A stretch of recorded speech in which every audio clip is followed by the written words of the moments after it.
Greetings, ladies and gentlemen. Welcome to the Tempcast, the official GBA Temp podcast.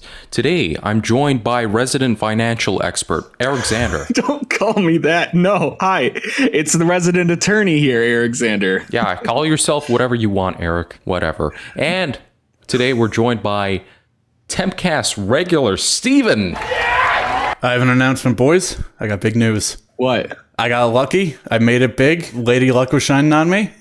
I got a PS5. Nice. Yeah, that's right.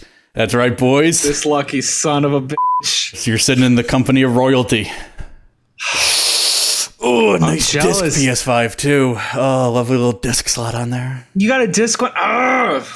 Didn't even want that, but if that's all I can get, I guess I'll have to. So frustrating. Get that little disc got on. It's fine. You can send it to me. I'll pay for the shipping. Yeah. Yeah. Well, I mean, you've got your GameStop money, right? Oh, okay. Speaking of that, no, I don't have any GameStop money. So I'm sitting here. Well, I would never drink on the podcast, but He's drinking. I can see him drinking right now.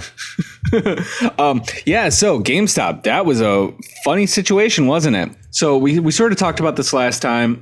Again, no financial advice. Glad it wasn't financial advice, because if anybody listened to me, you're in trouble. Let's see. What is GameStop's current stock price at the time of speaking, which is Thursday, 4 minutes before the market closes? Ooh, the stock price right now, GameStop, is $53.90. Oh, God. Now, the high of this month, I believe, was 400, right? Yeah, I think. This is showing that the highest was 371, but I know at certain points. Anyway, it was in the hundreds, several hundreds, close to, if not more than 400. I know pre-market sometimes it bounced up to over 500. Yeah, that's what I was going to say. Yeah, but that was pre-market. But I guess during just market hours, it capped off around 400. The highest that I see is 371.82. Anyway, it is 53.97, boys. So I guess people are still, some people on the Wall Street Bet subreddit are still waiting for it to bounce back up. The squeeze has yet to be squozed. I don't know. I cut my losses early on. I didn't lose a ton of money, but I was one of those paper-handed bitches and only lost a couple hundred instead of losing a couple thousand. So, like the diamond hand Chads. yeah. No, listen. I want it to go up. Like I want it to be like, oh yeah, I screwed up. I'm sorry. I lost a little bit of money, but wow, those people who held on, like, good for you.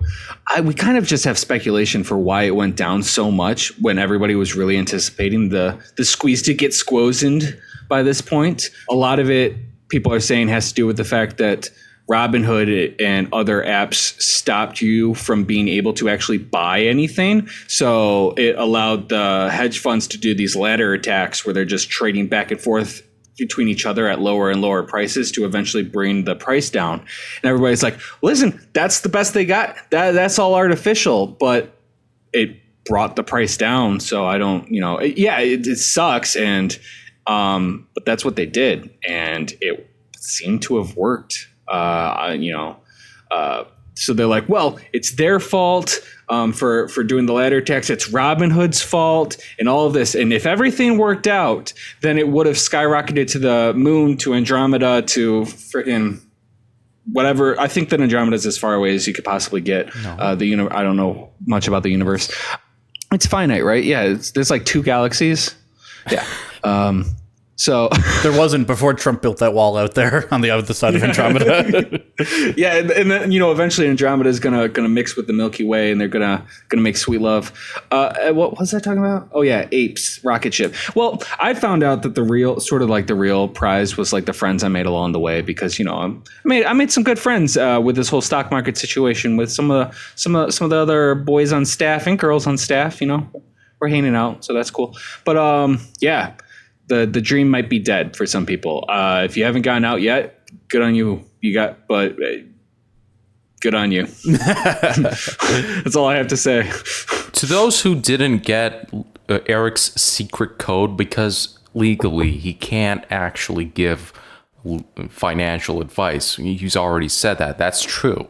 However, he's speaking in code, and I've already decrypted that code, so I'm going to tell you what he really meant. GameStop is at a low right now, and the golden rule of stock market stuff is buy low, sell high. So if you have a house, sell that, get a mortgage, get another one, sell your car, whatever, your children's college funds, which I know every GBA Temp member has.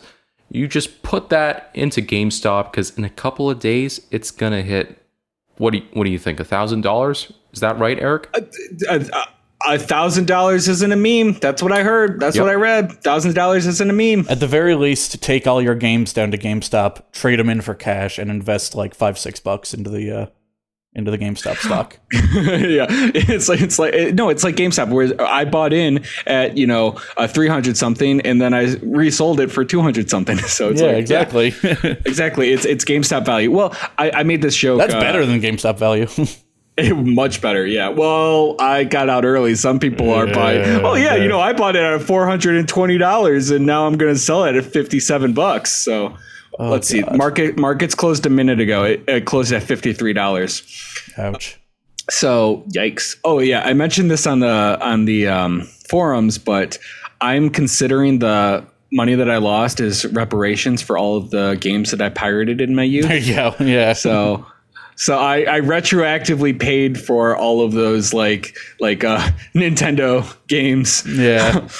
Oops. But then again, you sent the money to GameStop, who sells used games anyway. So Nintendo wasn't, Oh yeah, no. I mean, no. I'm not trying. Yeah. So really, the money's still going to the wrong hands. I'm not trying to reimburse Nintendo. I'm reimbursing GameStop for. That's true, I guess. Remember when in 2013 or 14, when the PS4 and Xbox One were released, when Microsoft actively tried to kill the used games market by trying to implement some kind of DRM? Oh, this game has already been played on another system. You can't play it now. And then Sony just won the entire generation by allowing used games to work. That was fun. Yeah. That was great. That's when you should have invested in GameStop. But after the Microsoft conference, before the Sony conference, it was the peak moment for GameStop. How many days was that? I thought it was the same day. Maybe one day. Yeah, I thought it was a day, because it was like Sony let Microsoft go first. It'd be like, so let's change some things really quickly. The PS4 reveal was much better than the PS3 reveal. I'll tell you that. Guys, be wary of the internet telling you what the next GameStop stock is going to be, because this is not a very common occurrence. Don't gamble all of your money away. Be smart. Invest in index funds, ETFs, blah, blah, blah. Shit like that. Or don't. I don't care. I'm not giving financial advice. Just don't be stupid, or be stupid. Fucking do whatever you want. It's just, but don't be stupid with more money than you can afford to be stupid with. Yeah, unless you want to, and then do it. Yeah, that's true also. So do what you want, but don't be stupid unless you have to be. Did you guys know that the average age of a GBA Temp user is 32? Is that what Costello said? Yeah, in their 30s. I heard that. I don't know. That blows my mind. I really. You don't believe him? I don't know. I feel like I'm kind of old, and I'm 27. Yeah, I don't know. I don't know if I buy that either. Maybe he's talking about the staff, because that I would believe.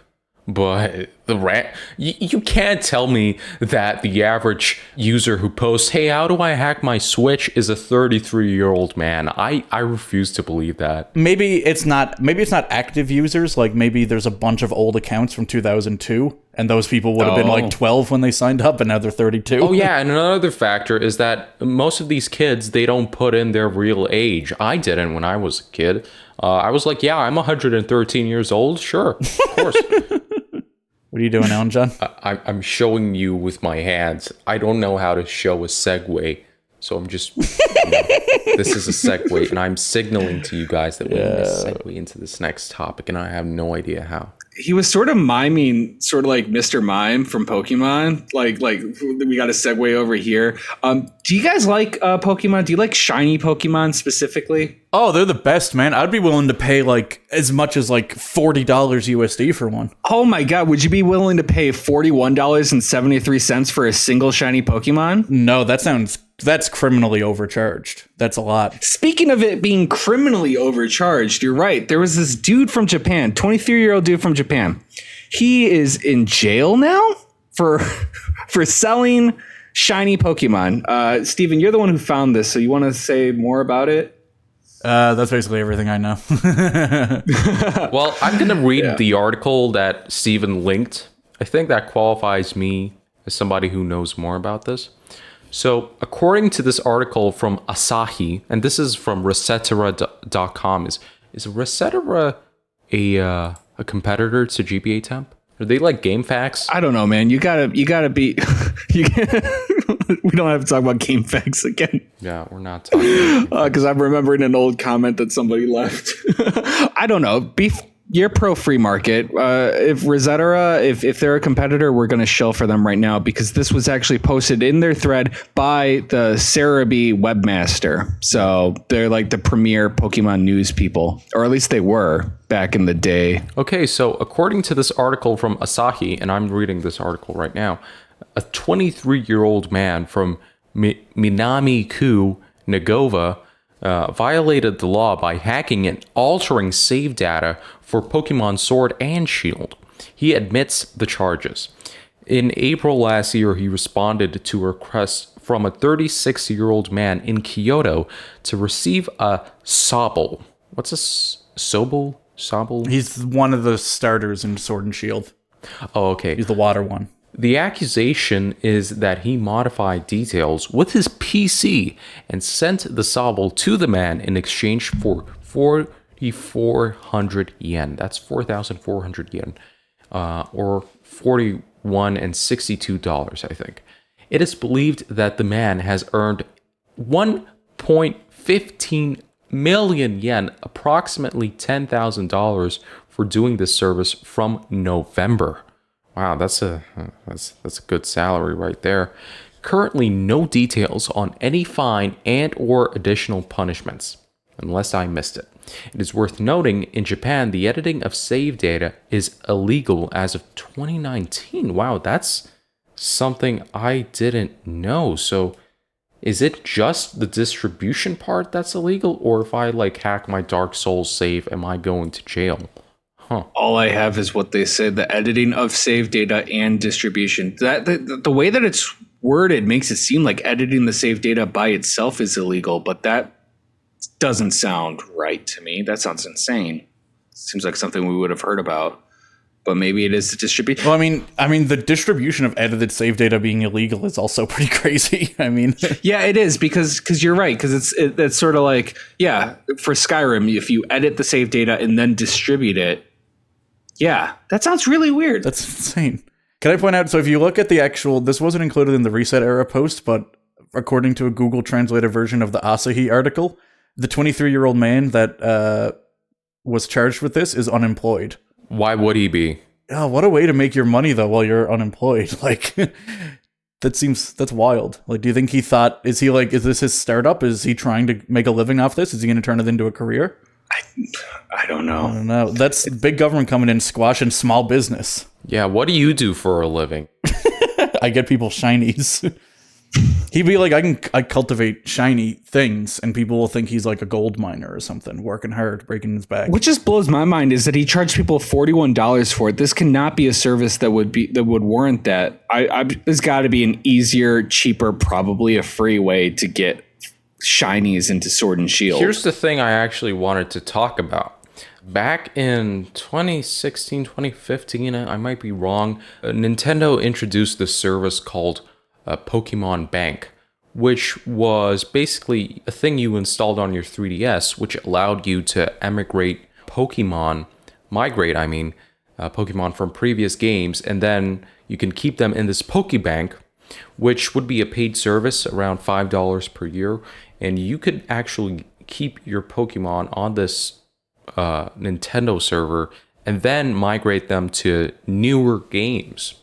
So the thing about it that was interesting, that people tried to put hacked Pokemon into the bank system, and for some reason it didn't work. So Nintendo had some kind of method of finding out if a Pokemon was legitimate or not. So if you had like any Pokemon, like a level 100 Charizard with all maxed out stats and it's a shiny, and you got it as a starter Pokemon for some reason, then yeah, it's not getting through the Pokemon bank system.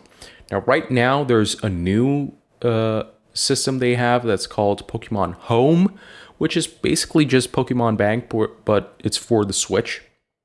And I suppose it has the same kind of securities as Pokemon Bank did. So no hacked Pokemons allowed. What I suppose is why people were paying money to this dude is that he figured out a way to make legit Pokemon. Will basically hack in legit Pokemon, legit shiny Pokemons which were hacked. That's just a theory. I mean, I have no idea, but I wouldn't see any other reason for why Nintendo would go actively just find this person otherwise. Well, I think that there are hacked Pokemon that you hack on the 3DS games or the DS games and get to the 3DS games, blah, blah, blah. I think that you can get hacked Pokemon if you do it correctly. I mean, I haven't done it, but I imagine, because I don't even have a Switch, but I don't own my own Switch. I have my brother's Switch. But like, if you have a hacked Pokemon, right, but you make everything look legitimate, I don't see how they could notice that. I know that there's like hidden values, but like, there's got to be some programs out there that let you do that. But the thing is, this guy was paying $41 for a hacked. Steven, you said it was a starter Pokemon for Sword and Shield. Yep. So maybe it's harder to get hacked Pokemon from that are only in Sword and Shield. As opposed, maybe this guy wouldn't have paid $41 for a hacked shiny Charizard. You know what I mean? Can you get shiny starters? Because a hacked shiny Charizard probably could have been able to get in there, if Charizard's even one of the Pokemon that can be in Sun and Moon. Or in Sword and Shield. I don't know much about Pokemon anymore. I think Charizard is actually the only starter that's available from Gen 1 in Sword and Shield. I think that's the one. You're kidding me. I think the other starters were introduced in like DLC. That's okay. That doesn't even make sense to me. Like you'd think that they put all of Kanto in at the very fucking least. I don't even have any skin in this race, but it still makes me upset. Like, I don't even have the game. I don't even want the game, but I'm still annoyed. They didn't just let you have all the Pokemon. Are you kidding me? All right, sorry, Stephen. Go ahead. I can see why this guy would pay for it though, because the way to get a shiny starter is fucking insane. So starters don't spawn anywhere, so you can't go shiny hunting for them. And normally you could just restart your game over and over and over and over again until that you happen to be given a shiny one when you started it.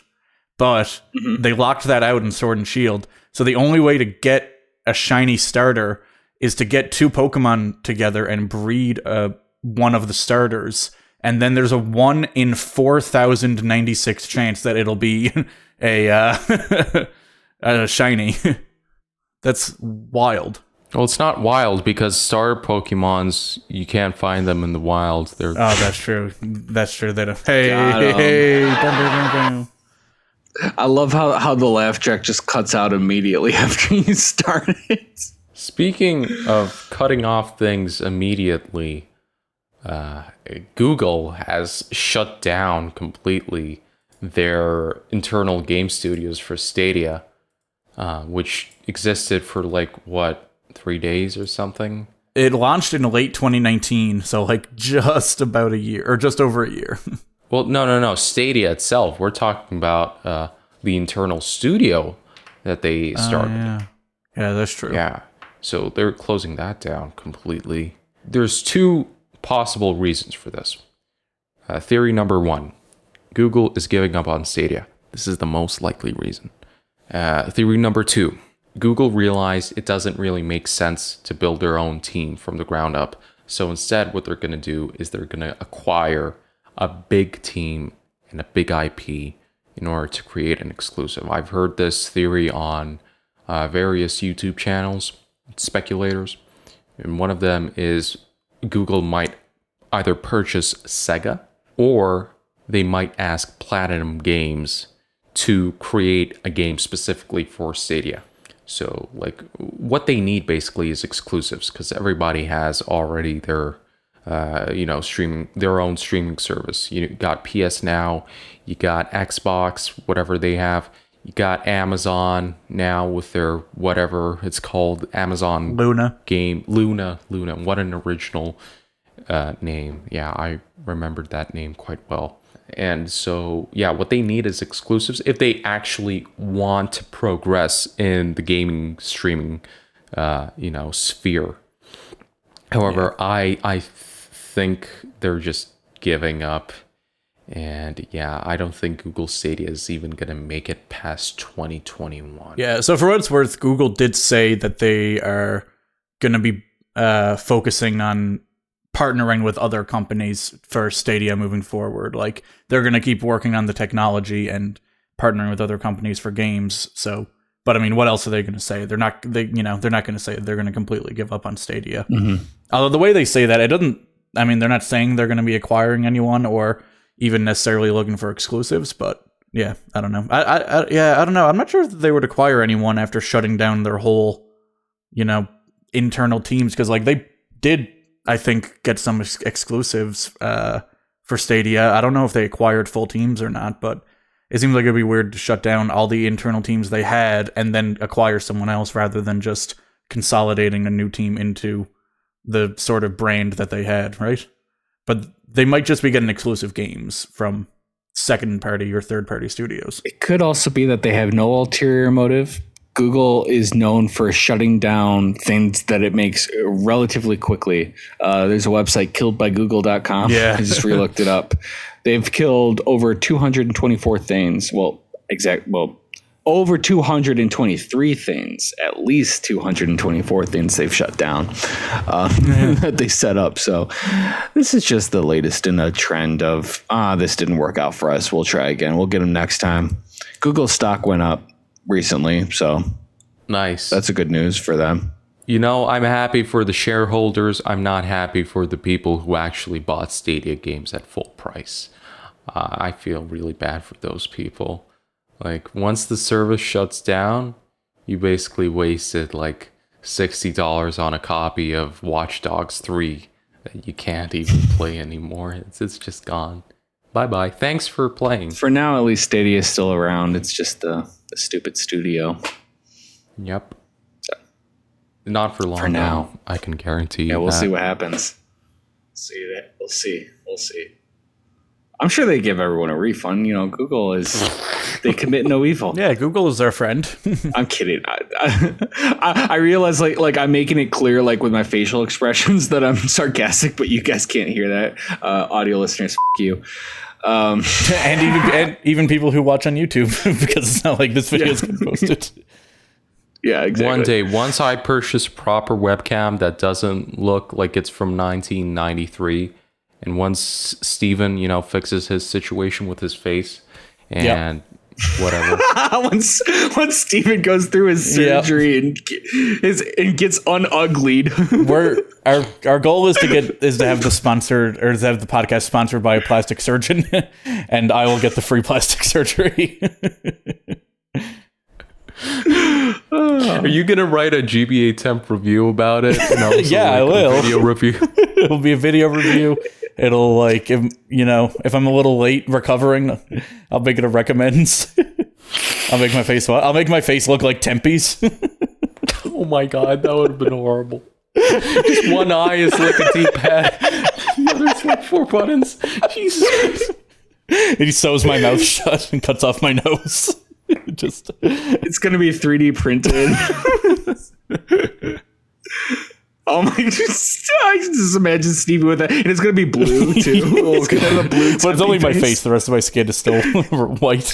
He's gonna be white as hell, and then just blue tempy face. That'll be great. Plastic surgeons apply now. We don't know if Steven's white. Oh yeah, I guess we technically don't, even though we're all sitting in the same Texas-based studio at the moment. I've never actually looked at him. Yeah, It's pretty dark in the studio. I mean, listen, in Texas, you gotta, blend in and pretend to be a little white sometimes. So, Can we say people from Texas are dumb? Like, we're not from here. We just have a studio. we just rent the space. We all fly in from our, different corners of the world once a week to record the Tempcast. Well, we make so much from our ad revenue. By the way, guys, buy our merch. Link down below. Yep. We need some merch. Here's the thing. We actually, I don't know if I can talk about this on the podcast. I guess I can. You could. Costello said you could talk about whatever you want, man. Yeah. Yep. Yeah, well, concerning GBA Temp merch, we actually did try a couple runs of it by using this site called Redbubble, and basically everybody complained, oh, I'm not going to pay $30 for a t-shirt. What are you talking about? Ew. Like, okay, sure. So we had almost 0 to no sales from that, and this was when we were trying to sell actually masks, so cool GBA Temp masks, but they were like $30 a mask. They were a Nobody lot. wanted to buy that, and it's like, why? It's just a cloth mask, and why should I pay $30 without even like shipping in the price? So See, I want to get annoyed by that, but I'm like, no, I wouldn't buy that shit either. No, it was pretty cheap. and I donate monthly to GBA Temp, and I'm just like, I don't really. yeah, but if Travis Scott, had like a mask for $1,000, it would have been sold out like instantly, like a PS5. Like it would be just gone. Do you think we could get Travis Scott on the podcast? Yeah, I think. If the price was right. Guys, just buy our merch. Yeah. We're gonna be like Mr. Beast. We're gonna start having GBA Temp and Travis Scott. Fuck McDonald's, dude. fuck McDonald's. GBA Temp's where it's at. We need to. Oh, dude, we should legit do that. I'm gonna contact Costello. I think he has the connections. Travis Scott's number. Is he on Twitter? We could just tweet him. Is Travis Scott on Twitter? We could just tweet him once a day and ask if he wants to be on. Our studio is quite dark. Yeah, I think we already said that, but the segue is good, so I'm just going to use it anyways. Speaking of studios, PlayStation Studios has finally revealed their top secret project that we've been speculating on for over 2 years now, I think. Well, I have at least, because we've been hearing that PlayStation has their own studio. They're working on something, working on supposedly already pre-existing franchises. This was like recently we found out about this, so people speculated, oh, is it Uncharted? Oh wait, maybe they're making a God of War spinoff? Some people thought maybe it's Silent Hill. Maybe it's Metal Gear. Dude, what if? Makes sense, right? Sony needs those exclusives. And turns out, yes, this is already a franchise that exists. Oh, I'm excited. Oh yeah, which one is it? MLB The Show 21. Major League Baseball. Great. And the best part about this PlayStation Studios developed game is that it's going to be available on all the platforms. It's going to be available on the Xbox and PC. That's great. Fuck the Switch. It's almost like, imagine if God of War Ragnarok came to PC. This is the exact same thing. This is beautiful. I love gaming. Neat. Steven, I know you're a Major League Baseball fan. What do you think about this? I don't think there's God. I have no thoughts about this. I got nothing. You got to keep the dead air in where he's just thinking about it. Does this mean that sorry, whoever's in Alan John's room. I'm sorry, just people, coming in. always in your room. You know how parents are sometimes. Like, hey, are you doing something right now? Listen, your socks are dry. You should probably go take them already from the dryer. Well, I gotta deal with that too, man. One time my mom burst in the room in the middle of the podcast to tell me like my house was flooding or burned down or something. Annoying bullshit. Yeah. And he kept going. That was great. MLB, cool. Does that mean that Microsoft, who bought Bethesda, does that mean that I call it Skyrim 6 because I'm stupid. Elder Scrolls 6 is going to Wait a minute. Well, there was Xbox and PS3, and then the re-release on PS4 and Xbox One, and then there was like the Stadia one. There was Switch. There was there. So we had Skyrim 10. Was there was like an Alexa or something? That's 5. I don't know. Did I forget anything? We might be at Skyrim 6 actually. All right, sweet. So Skyrim 6, is that coming out for a PS5 then? Perhaps. We'll see. I don't think like the games that were already in development by Bethesda or by Machine Games or by any ZeniMax thing are going to be like exclusive to the Xbox and the Windows platforms. Yeah, that'd be weird because I mean, there's already like 76 Fallout games and they're all like multi-plat. So I assume that Fallout 77 will also, you know what I mean? Imagine if it really is called Fallout 77. Imagine if they were that. Takes place a year later. Yep. Just 77. That would have been terrible. Speaking of terrible, Netflix wanted to make a Zelda live action show. Wow. Okay. Great. 2015. Yeah. So that would have turned out just great. Like, imagine Stranger Things, but it's Zelda. Was it? I thought it was supposed to be like rated T Game of Thrones kind of. We're on Zelda already? Shit. Yep. Oh, yeah, we're talking about Zelda. Where the fuck were you, Steven? We're talking here. Are you not listening? Are you not paying attention? Dude. Even whoever's in Alan John's room right now is paying attention. Tell him about his socks. No, yeah. People in my room too. I'm sorry I don't have a fucking camera, Eric. I thought that the Netflix Legend of Zelda was supposed to be like a rated T, not rated T, rated PG-13, rated TV 14, Eric. Rated TV 14. Game of Thrones as opposed to rated TVMA. Yeah, it was supposed to be. Netflix was describing it as the Game of Thrones for a family audience. So what is that? Is that like Hercules Adventures or something? It's weird to me because like Zelda, I love Zelda games except for Breath of the Wild. I don't like it that much, but every other Zelda game I've played and I loved them. Like I even like fucking Spirit Tracks, right? So I actually didn't like Spirit Tracks. I'm gonna pretend that I like Spirit Tracks. So, but the games aren't very character driven, right? Like I don't understand.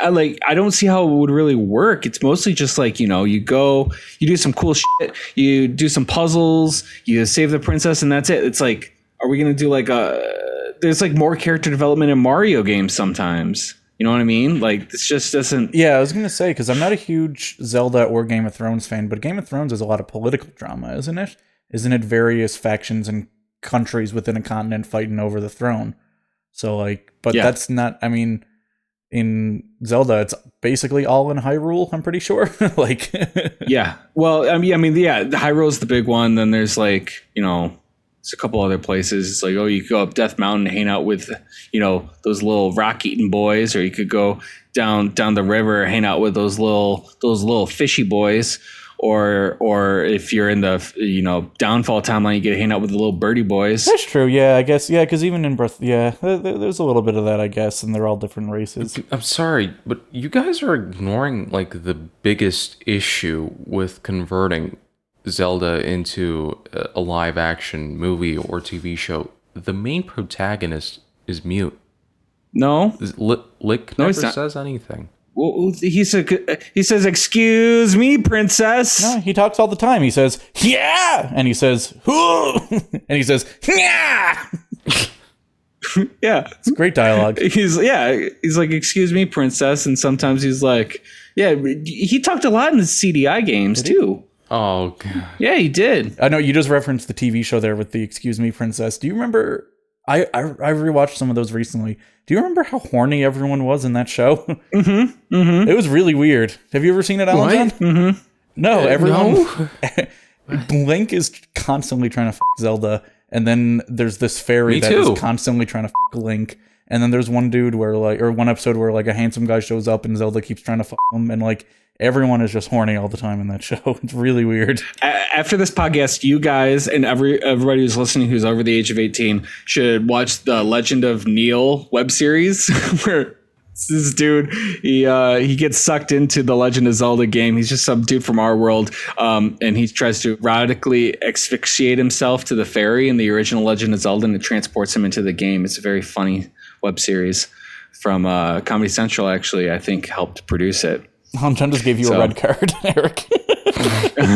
I'm allowed to talk about whatever I want on the podcast. So I say Legend of Neil is good. I wonder, but I guess where I was going is, do you think the TV Zelda Netflix show would have been as horny, or would they've deviated from the source material? I think it would have been like a teen drama, like I don't know. I feel like like a fantasy, like Dawson's Creek or something, like yeah, something like that, or like oh man, what's that show that was based off of the Archie comics? Riverdale. Riverdale, where it's like the source material is all lighthearted and it's all goofy. Like a gay character shows up in Hyrule. That's a big storyline. Yeah, exactly. and it's Link the whole time. You know what's interesting is, so this got canned around 2015, right? Yep. Because that's when it leaked. Yeah. It was only a couple years after that they did the Dark Crystal revival, which is exactly what Netflix is talking about here. It's a family-friendly Game of Thrones. Like, that is 100. And that got canceled. Yeah, it got canceled, yeah. But at least they made the show, and that is to a T what they're describing this Netflix series as. That Dark Crystal show is fucking amazing, by the way, for anyone who hasn't seen it. I loved it. I'm really upset that it got canceled. I'm really upset. It was the weirdest thing, because they did the series and then waited like a year and a half, or like I think it was like 13, 14 months to say whether it was canceled or not. And then it won an Emmy, and then they canceled it like the week after it won an Emmy. It was so weird. Doesn't make any sense. Fire Emblem would also suit that really well as like a family-friendly Game of Thrones. Fire Emblem would have suited it way more than Legend of Zelda. That's all political. I'm just a little upset. I wish that there was more Fire Emblem representation in Smash Bros. But like, since there's not, since we only have like 20 characters from that, we should put it into a live-action TV series. People need to know about Fire Emblem. Might as well do a mother one also. Yeah. Why would you watch a Legend of Zelda TV series? I mean, the plot is obvious. Like, Link beats Ganon in the end. That's... Not always. No. Don't you know how the downfall timeline starts? It's when adult Link dies in Ocarina of Time, which is a hypothetical situation, as opposed to the other two timelines that actually occur in the same thing, because he beats Ganon and then he leaves one. Forgot. You're a Legend of Zelda expert. Yeah, there's 3 timelines. It's like he defeats Ganon and then he goes back home. So there's the timeline where he goes home, and there's the timeline that he left, where he beat Ganon. But then it's like, hypothetically, if he lost to Ganon, all of the best games happen. So fuck you, Legend of Zelda timeline. You know, I don't want to upset anyone, but like, I'm just asking questions. What if Zelda lost? Or Link, or whoever. What if Zelda lost? Oh, no. What if Zelda was a girl? What if Zelda was a girl? What would they name her? Linkle. Do you agree with me that that's kind of stupid? That like 2 of the timelines came from one event, and the other one is just like a hypothetical what if?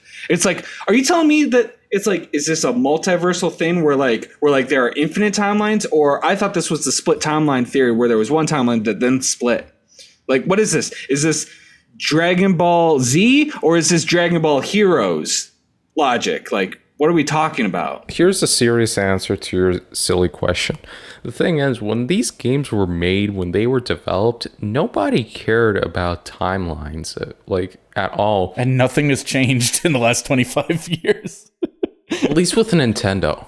Because, like, oh, this is Legend of Zelda. Okay, this is Legend of Zelda, A Link to the Past. Where does it take place? It's Zelda. You're running around, and here's Link's Adventure. It's Zelda. You're on an island, and it's got an egg on top of it. Well, who cares? Whatever. Oh, Zelda, the Ocarina of Time. What is that? Oh, is this the origins of Link? Who cares? Whatever. It's playing at Zelda. Dungeons and shit. Whatever.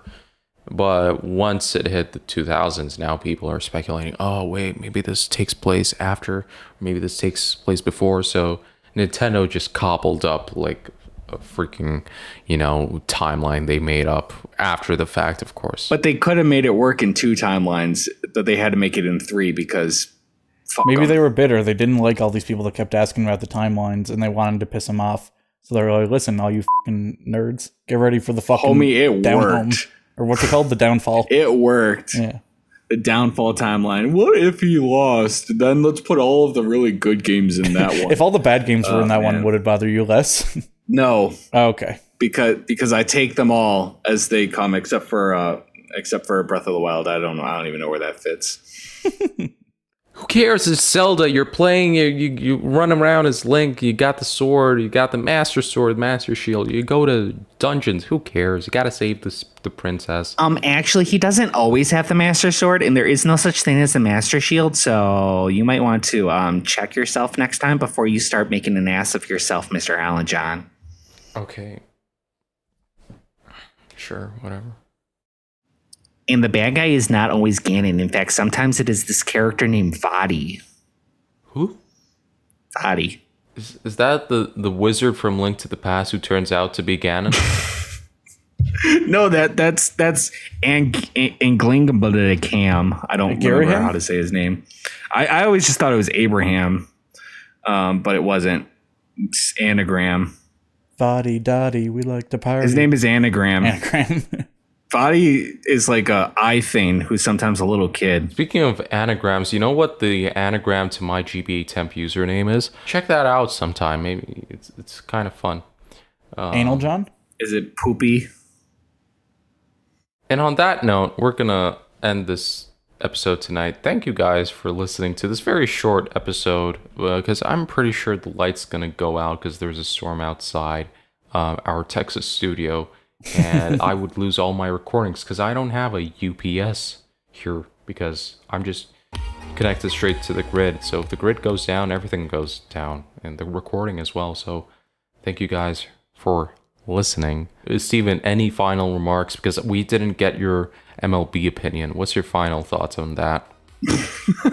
I just think that sometimes there are games that come by that define a generation, and it's hard to appreciate them in their time because you don't. The changes that come from it are so gradual. But I think in 10 or 15 years we'll be looking back at this title and looking back at it the same way we do Ocarina of Time or the original Mario Brothers. Yeah, which were flops when they came out. You're absolutely right. Yep. Nobody liked them. No, nobody did. Yeah, I think that MLB 21 is going to be one of those. Yeah. All right, bye. Good night. Hey, see you later. Bye.